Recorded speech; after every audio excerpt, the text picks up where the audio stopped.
Hello there, Cancers. Welcome to your weekly tarot reading. What I'm feeling coming out here, and this is going to serve as your overall spiritual advice, a need to look at things and a situation from a different vantage point so that you can come to a clearer understanding as to where you stand in relations to other people, why other people are not doing things the way that you would do things, and why your communication overall with another person might be contentious or difficult.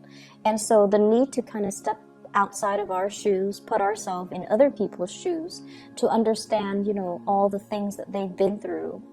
It's like walking a mile in somebody else's shoes so that you understand the person that they are and how, their life experiences have kind of created the person that they are right now. And I feel like for a lot of you, your ability to sympathize, your ability to empathize and to understand another person is very immense and very, very deep. But I feel like in close interpersonal relationships as well, a lot of the times we lose our perspective, and a lot of the times too, our vision of what we want to build together as a relationship, as a unit, it might be, I guess, like it might be colored by our perception of what relationship entails, whether or not relationships are going to last, or whether or not we truly believe that relationships are meant to be, forever. So I feel like there might be some ideological clashes between you and a partner, between you and even a business partner, or between you and family members, based on the transient lifestyle that they have led. It's like they've been through a lot of turmoil and hardships in their own lives, and they don't see everything as permanent and long lasting, and it's really hard for them to kind of commit. And so it's kind of I don't want to say your destiny or your responsibility, because, they need to find that within themselves. But I almost feel like it is in your path to kind of show them that, hey, things are okay. We're in a different environment now. The times are different. So maybe you kind of need to open up, but understanding and have that baseline understanding of where the other person has come from, what they have to ward off or contend with in their past, and why it creates, this almost like paranoid person that they are, where they don't believe in permanence, where they don't believe in stability. That is really going to help you navigate this energy for this week, okay? First of all, in your love relationship sector, I have this card about control, okay? This is the Four of Pentacles, and I usually look at this card hanging on to earthly possessions, feeling a little bit paranoid that things are going to be ripped away from us, feeling like we need to cling on to everything that we have, and also almost like viewing other people as possessions, and almost viewing it's like being very closed off to the point where we need to be very protective. We need to take care of what's ours, which is honorable, and honestly, it's a good trait. But overdoing it can be detrimental.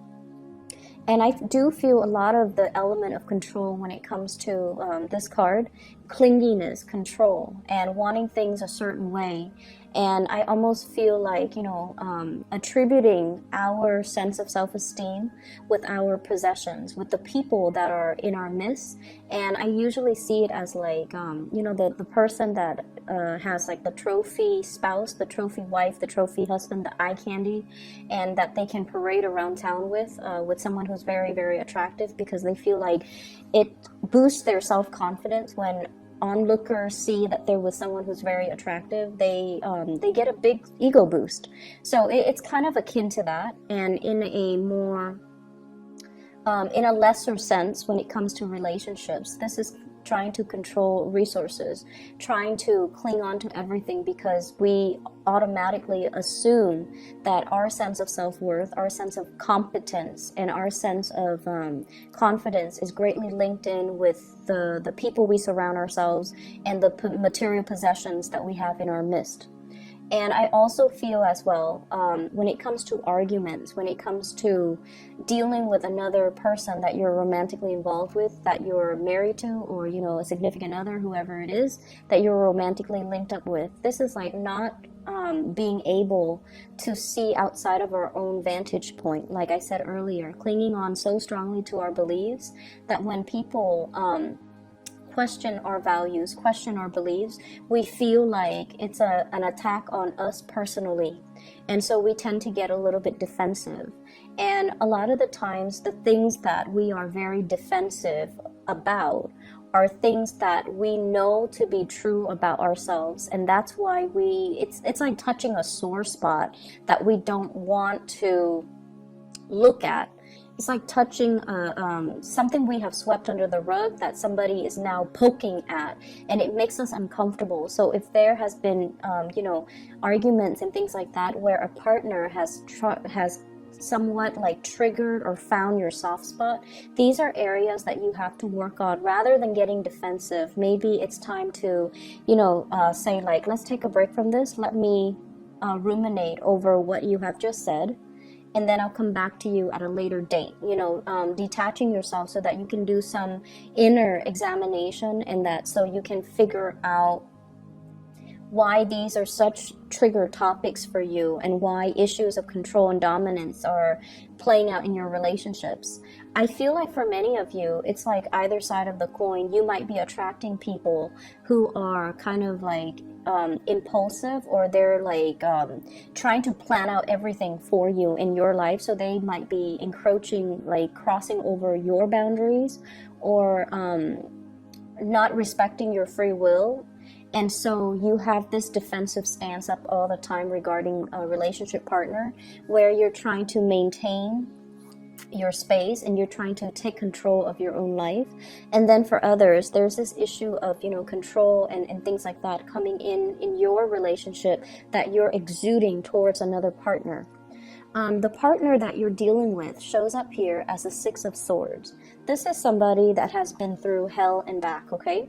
They've got a really interesting backstory. So if you're dealing with someone that has been through like a lot of tumultuous childhood, a lot of dealing with, a lot of relocation, moving from one place to the next. They've never had a place where they can call home. They've never had a place or a family, or even like a love relationship that accepts them for who they are. And I feel like this is a partner that has been through so much in their own lives that it's hard for them to believe in love. It's hard for them to believe in, soulmates and stability and even, permanence, okay? I usually think of this as a refugee card. It's somebody that had to be uprooted against their will from their place of familiarity and safety, and they have to venture off into a new land. And usually this indicates as well people of different nationalities, interracial dating, people of different cultures coming together, and automatically, whenever that happens, there's always going to be ideological differences, cultural differences, even cultural rifts and cultural divides that can be very difficult to overcome. And if there are linguistic differences, or they're saying difficulties, but I'm hearing well, it could be both. If there has been communication difficulties due to linguistic differences between the two of you, I feel like that's another issue that's kind of like, it's like another level of that lattice on top of the existing problems in the relationship. So you're dealing with someone who has, he or she has had to overcome a lot of trials and tribulations in their own life. They are very self-made. They don't sit around and whine and complain over things. They just get things moving. And I almost feel this need for someone who you're involved with. They're constantly moving so that they don't have to process things, so that they don't have to feel things, because their emotions can be so overwhelming. If they took the time to really, see a therapist or to really vent, it's like it would open up a floodgate of emotions, and they're not really ready to do that. So you're dealing with a partner who might be very broken, very injured. They're moving away from that. they're sailing away from it, and they're coming into calmer waters, and they definitely feel there is a lot of safety with you. They definitely feel like there's safety, there's a purpose, and they're trying to build that permanence with you. So rest assured that you're with someone that's not going to be leaving, and you're with someone that finds the comfort and home in you. And at the same time, it's going to be a very slow process for this person to heal from whatever situation they've had to contend with in their past. And so, you know, they're coming from a space where they might be a little bit downtrodden and broken. They're coming away from it. But I also feel like there's a very strong sense of protection that you are giving off towards this person. You know they've been through a lot, and you are also very paternally protective of them, to the point where it might be patronizing, to the point where you are offering to do everything for them and not allowing them that freedom of movement, or not feeling like they're capable or competent enough to do it. You might do it, like it might be inadvertent from your end, but I feel like you're trying to control the situation, okay? I usually see this combination as like controlling elements seeping into the relationship. One person might feel like it's healthy, but the other person, I feel like, feels like it's stifling. So be very careful about that. If that's your energy that you're bringing to the table, be careful in identifying that early on. If that's an energy that you feel coming from a prospective suitor or somebody that you're dealing with long term. The energy is very subtle, but it can be very toxic in the long run if you're not careful. Okay, if you don't nip it in the bud, it's going to escalate, so be careful about that.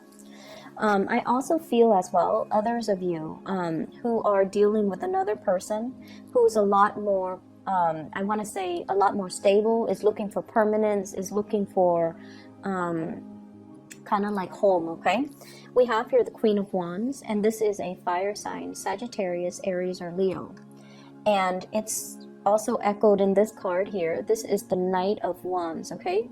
Somebody who is foreign to you, so from a foreign land, a foreign location, a foreign country. This is somebody that is a Sagittarius, an Aries, or a Leo, sun, moon, or rising. And what I feel coming in with this card is, this is somebody that's really, really, really fun to be with, okay?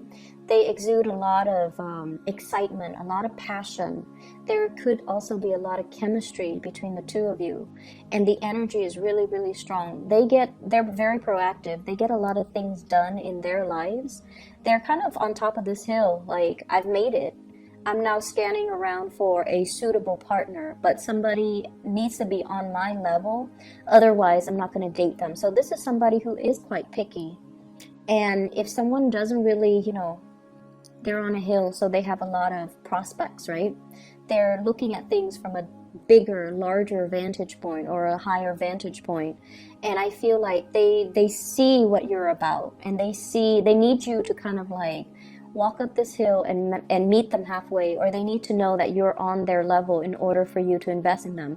And on your level doesn't mean material wealth. On your level doesn't mean professional like achievements. It basically means wanting the same things, wanting adventure, wanting expansion, wanting to, explore the world and look at the world as a playground, rather than, just going through the motions, work and home, and rather than looking at the world with a pessimistic view. I feel like they want an equal partner in fun and adventure, and I feel like they're going to be a really good person to travel with. They're a good person for you to expand your worldview, your consciousness with. This is not somebody who is narrow-minded, okay? I feel like, they have their preconceived notions, like what the world is supposed to be, but they also make a lot of allowances for other people. They tolerate. I'm getting like a very tolerance, a very understanding, a very maternal vibe with this person, where they care about people. They care about humanitarian ideals and goals.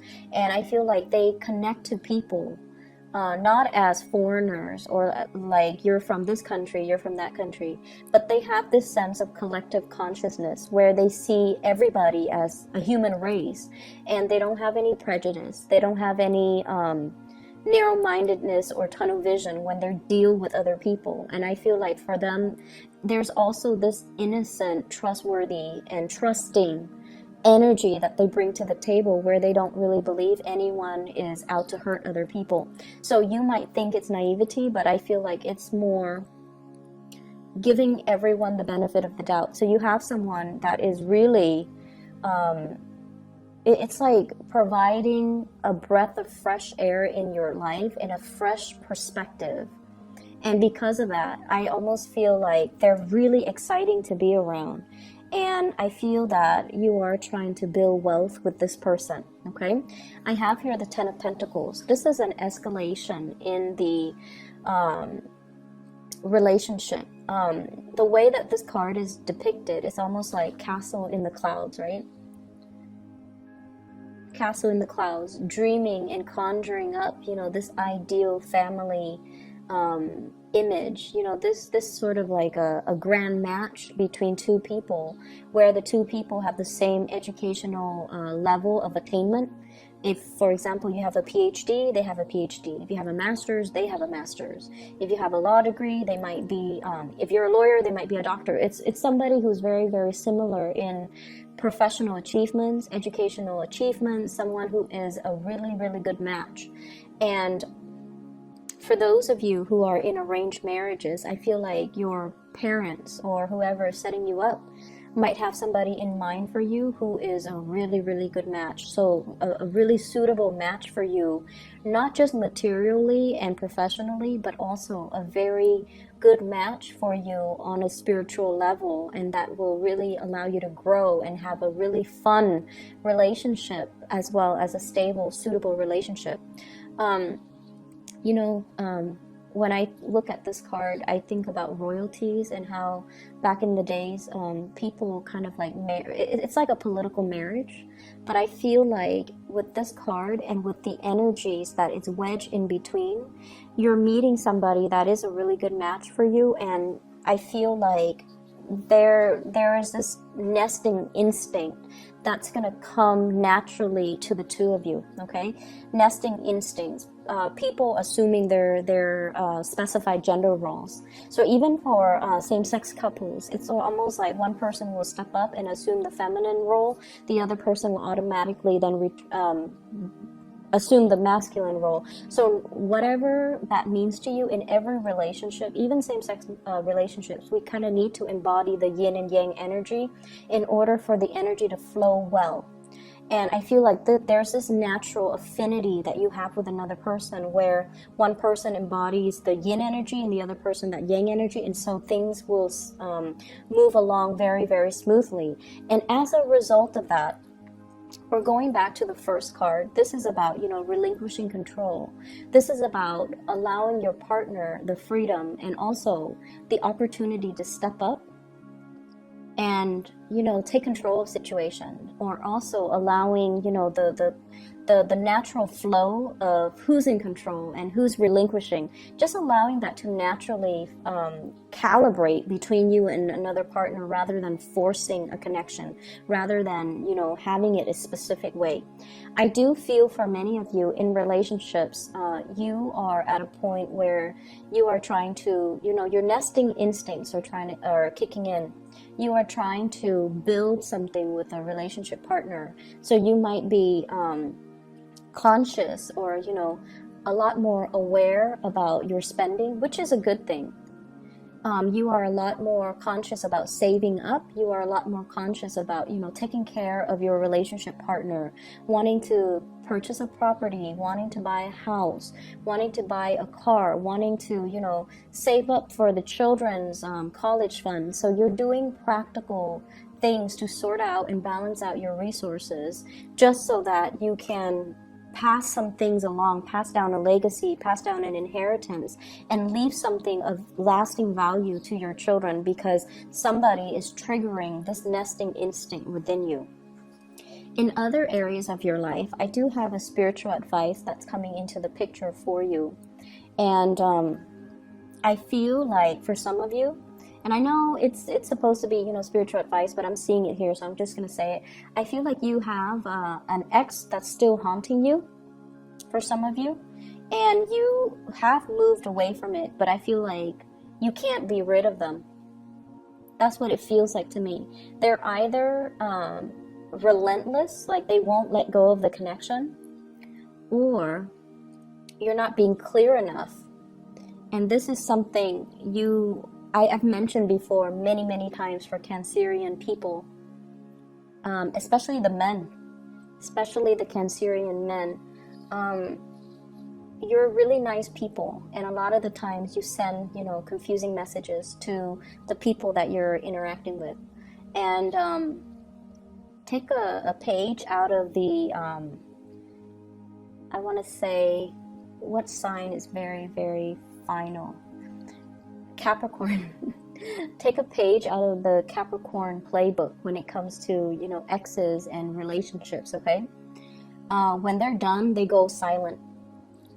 They don't even need to entertain that person. When they're done, Capricorns are done, they will ghost you.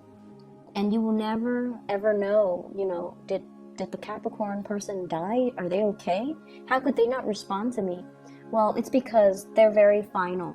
And also, it's because they also, and I feel like this is their incentive, or their, you know, rationale for doing what they do. It's because they don't want to open up that door of communication and have you confused, or they don't want to, you know, lead the other person on. So I feel like with Capricorns, when it's done, it's really done. They close the door for good and they move on, and you won't hear anything from them. And I feel like with you Cancers, I feel like it's very difficult for you to do that. And you might chalk it up to playing nice and being courteous, but what it does is that it creates hope from the other side, from the other person, that, oh, they're still talking to me, they might want me back, maybe not now, but one day, so I'll keep knocking at that door. And that's not fair to the person that you're dealing with. And I feel like you have an ex here that's a little bit ruthless and a little bit relentless and a little bit like someone who tries to keep coming back. And I feel like you need to be very firm, and you need to, you know, out of respect for your current relationship right now, you need to be very firm about setting your boundaries with exes, okay? And the reason I say exes here, we have the Death card. You moving on. You've already decided you're going to move on. You've already physically, emotionally, mentally moved on, and somebody's coming knocking. Someone who still carries a torch for you. Someone who might have had like a very passionate one-night stand, fling, relationship, even marriage with you, and they're relentless. They're pursuing you, and they don't even have to be a fire sign. I just feel their energy floating around you. And I feel like, you know, first, you were stuck in limbo, waiting on this person, waiting for things to get better. You've moved on your own. You've moved on. And I feel like you might have been waiting for them while they were going around, you know, trying to find themselves, and quote unquote on that. It's like trying to find themselves. They were like too selfish to be in a relationship. They were just like not taking you seriously while you spent a lot of time waiting around for them. And then, you know, they choose to come back and give you communication whenever they felt like it. With this 8 of Wands here, this is swift, fast communication, travel, movements, and whatnot. And I feel like, you know, when the communication was not responded in the manner that they hoped, they come out and they physically show themselves in real time, like showing themselves, and you know, you've tried to move on. So it seems like there's some lingering energies with exes and things like that, and you kind of need to let go. And I see like many of you don't have a choice. You're letting it go because it's really interfering with your current relationship, and you're trying so hard to build that up and to maintain that. And good for you for realizing and recognizing that, because I feel like the ex keeps knocking on your door, and you can't send out mixed signals, okay? It's very counterproductive, and energetically, it's just, it's not a wise move for you and for the other person. So lay it to rest. Other things that I am picking up from this spread here, I feel almost like for many of you, there is major contemplations about trying to get your life in order, trying to, get rid of bad habits, trying to reorganize your life, and trying to get yourself in a space where you can be proud of your achievements, where you can get things moving for yourself.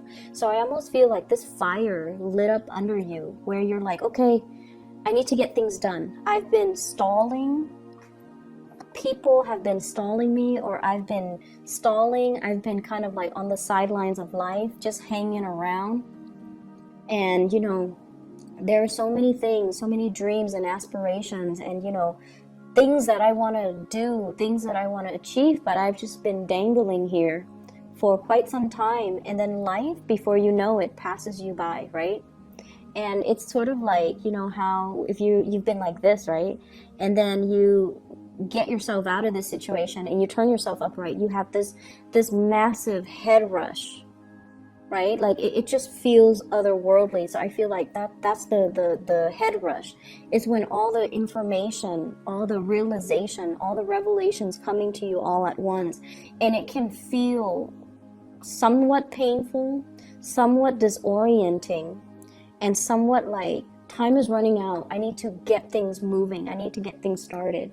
And I feel like this week is all about continuing what you are doing, but doing it with a sense of urgency. And then I also feel like something is lighting a fire under you, and you're like, I need to achieve, I need to get out, I need to branch out, I need to get moving. So with this swift moving card, this is the rocket here. And I feel like, you're trying to get a lot of things finished, a lot of things wrapped up, a lot of things moving from your end. And I keep seeing oxygen deprivation, like for some reason, with the Hangman and also with this card. So if you are a heavy smoker, I feel like you're going to try to wean yourself away from it, which is going to be great. And then whatever you partake in, and it involves, oxygen deprivation, try to wean yourself away from that, because I feel like a lot of the times, we need all the oxygen to our brain so that we can make clear decisions, so that we can, think clearly, think quickly, and be able to kind of systematically process information. So I feel like maybe taking that element, smoking and whatever, away from your life is really going to help dramatically. It's going to lift that mental fog, that sense of fatigue that you've been feeling. And it might help with concentration. It might help with a lot of things. You never know. So I'm going to leave it at that. I feel like you're trying to make a lot of changes in your life. The process is slow, and it has been stalled, I feel, because of your unwillingness to change and to kind of like get moving. But I feel like coming in for this week, you are very determined, and you're going to be successful when you are determined. So whatever small steps that you need to take, start it, because those are like the first few steps that you need to take in the right direction. So it's never too late. Just small steps, okay? And don't push yourself. Don't beat yourself over it, over like not being able to make the big steps just yet. For those of you who have recuperated from like surgeries or even like accidents and things like that, small steps, okay? Small steps and steady progress is going to be your friend, all right? I'm going to leave it at that. And Cancers, take care of yourself, okay? I'll be back next week. Bye-bye.